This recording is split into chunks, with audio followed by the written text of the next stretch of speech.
Germany ने जो है स्किलफुल इंडियन प्रोफेशनल के जो वीज़ाज़ हैं उनकी तादाद 20,000 से बढ़ाकर 90,000 कर दी है। उन्होंने कहा है कि हर साल हम 90,000 इंडियन स्किलफुल जो प्रोफेशनल हैं उनको वर्क वीज़ा देंगे, वो आएँ और जर्मनी में आके काम करें। पहले ये तादाद 20,000 थी जो बढ़ाकर 90,000 कर दी गई। जर्मनी ने स्पेशल स्टेटस दे दिया इंडिया को ये ट्रेड के हवाले से या ये एक्चुअल चीजें। ठीक एक्चुअल है, एक्चुअल सीन पता क्या है? आने वाले वक्तों में पहले भी आपके चैनल में मैं कह चुका हूँ कि पहले था एशिया में चाइना, ठीक है। अब इंडिया उसको ट्रेड में इकोनॉमी में पीछे कर देगा। इंडिया चाइना से आगे जा रहा है। अब देख लें, चाइना के वेस्टर्न के साथ ताल्लुक अच्छे नहीं है, नहीं है, इंडिया के अच्छे हैं। ठीक हो गया। ऐसे ही है।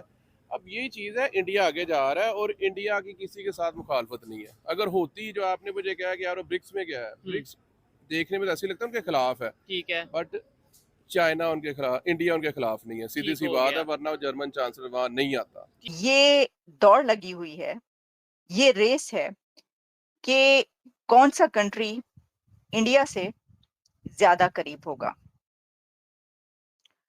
इंडिया से कोलैबोरेशन कौन करे। कंट्रीज के बीच अब ये एक रेस है। पाकिस्तान जैसा मतलब एक कंट्री है दुनिया का 5वां बड़ा आबादी के लिहाज से, वो ब्रिक्स का मेंबर क्यों नहीं बन पाया? इवन अफगानिस्तान ने फायदा उठा लिया, ईरान नो डाउट ईरान ने फायदा उठाया, मेंबर बन गया। मैं बताता हूँ। अफगानिस्तान ने फायदा इसलिए उठा लिया है कि इनका अब एक नया रूट बन रहा है तजारत का, जिसमें रशिया आएगा, अफगानिस्तान आएगा, ईरान आएगा। ठीक ये है, यहाँ से ट्रेड करेंगे। अगर पाकिस्तान अपना इनके अंदर शामिल होता और अपना रास्ते देता, लेट्स सपोज इंडिया को ही दे देता, इनकी बहुत बड़ी ट्रेड होती है, नो तो ये डाउट। वहाँ से किराए की मद में, रॉयल्टी की मद में पैसे ले लेता। ठीक है, यार इन्होंने उसका साथ पता क्यों नहीं मिलाया? ठीक है, यार कुछ होगा पास तो साथ मिलाएंगे। इसमें यही मैं कहूँगा कि जो पाकिस्तान है, ठीक है ना, उसने प्रोफेशनल डिग्री के ऊपर इतना काम नहीं कर रहे वो, ठीक है। इंडिया जो है वो प्रोफेशनल डिग्री के ऊपर बहुत काम कर रहा है। जैसे इसके जो इंस्टीट्यूट्स हैं ना, वो रटारिज्म नहीं पढ़ा रहे, ठीक है।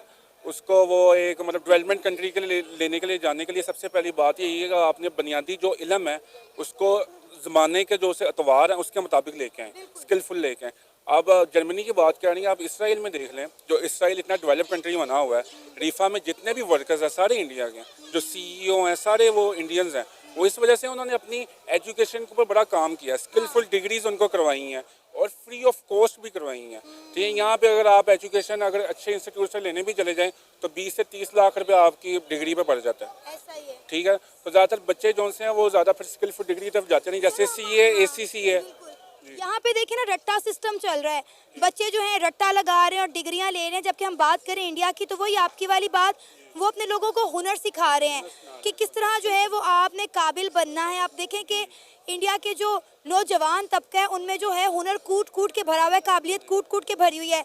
हम यूएई की बात करें तो रिसेंटली यूएई ने जो है इंडियंस के लिए वीज़ा फ्री एंट्री कर दी फॉर द लाइफ टाइम। जी, अब मैं आपको बात होता है मेडिकल प्रोफेशन में जाएं, अभी तक पाकिस्तान 2024 एंड होने वाला हो गया, ठीक है ना। हार्ट का जो सा प्रॉब्लम्स हैं उसमें इतना पाकिस्तान अभी आगे लेवल पर नहीं पहुंचा, जहाँ तक इंडिया ने हार्ट का जो सर्जन्स हैं उनके जो से सारा सीन है वो इतना आगे ले गए हैं। उसकी मेडिकल की फील्ड इतनी आगे चली गई है। यूएई में बड़े डॉक्टर्स हैं वो इंडिया के हैं, ठीक है।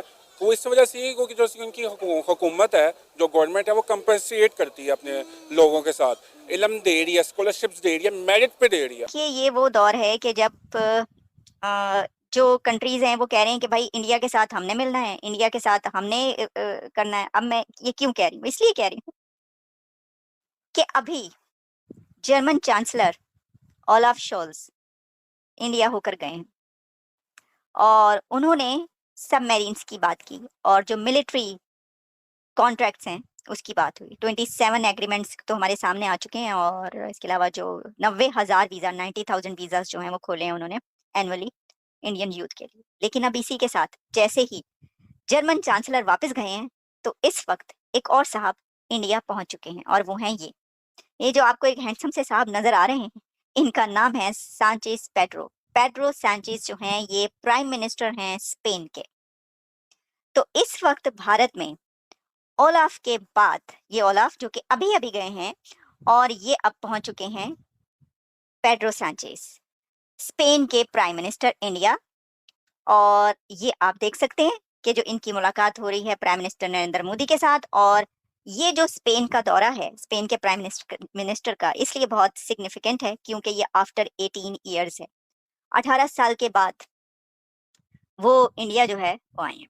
अब आप सोच रहे होंगे कि ये जो मैंने बात की कि race between Germany and Spain, कि कौन इंडिया से ज़्यादा क्लोज हो और कौन इंडिया के जो प्रोजेक्ट्स हैं वो हासिल करे, तो एग्जैक्टली ये ऐसी ही एक रेस है इस वक्त दुनिया में जो आप देख रहे हैं। आप ये बात करते हैं कि जी हम क्यों बात करें भारत पर, या कोई पाकिस्तानी बीइंग पाकिस्तानी क्यों बात करें इंडिया पर, ये तो बहुत ही छोटी बात है। इंडिया एक ऐसा कंट्री बन चुका है कि कंट्रीज के बीच भी रेस है कि कौन इंडिया के ज्यादा क्लोज हो। तो ये एक ऐसी रेस नजर आ रही, आप देख लें। अच्छा, अब पहले तो मैं आपको ये बताऊं, फिर हम ये बात करेंगे कि ये किस चीज की रेस है। लेकिन आपको इसको ये बताते हैं कि ये जो 3 डे विजिट पर पहुंचे हैं सांचीज, पेड्रो सांचीज, ये क्या करने वाले हैं। एक तो ये कि ये एक एयरक्राफ्ट फैसिलिटी इनॉग्रेट करेंगे, ठीक है। 2 leaders will inaugurate the final assembly line plant of 295 C-295 aircraft, और ये इनके लिए make in India aircraft make in India initiative in aviation sector with in which is being set by Tata advanced systems in collaboration with Airbus Spain. तो Tata advance system और Airbus Spain के बीच जो make in India का initiative C-295 aircraft, उसकी inauguration है। ये तो है ऊपर की बात, साफ साफ बात कि जो बता रहे हैं। लेकिन इसके अंदर ये बात है कि वो सबमरीन जो कि जर्मनी भी हासिल करना चाहता है, कि जर्मनी कह रहा है हम आपको टेक्नोलॉजी देते हैं और आपके यहाँ आकर जो है वो बनाते हैं, वही प्रोजेक्ट स्पेन भी लेना चाह रहा है। स्पेन की भी ख्वाहिश है कि 80 क्यों नहीं, ओ क्यों, तुसी क्यों, 80 क्यों नहीं। तो यही वजह है कि ये जो अब ये सांचीज हैं ये पहुंच चुके हैं, और अब ये बात करेंगे वो कौन सी है सबमरीन। ये देखें जनाब, ये है वो सब। दोस्तों, आज इंडिया की वर्ल्ड में डिमांड बढ़ रही है। इंडिया की टेक्नोलॉजी हो या इंडिया का यंग यूथ हो, कुछ भी हो, पर इंडिया के पीछे आज दुनिया पागल है। और किसी को इंडिया से रिश्ते अच्छे बनाने हैं, और पाकिस्तानियों को ये मिर्ची लग रही है कि सब कोई इंडिया को ही क्यों इतना प्रेफर कर रहा है और इंडिया के पीछे क्यों दुनिया भाग रही है, और पाकिस्तानियों को कोई भाव तक नहीं दे रहा। अपने देश में आने तक पे बैन लगा रहे हैं पाकिस्तान पर। इसी हवाले से रोना ही लोगों का रहता है।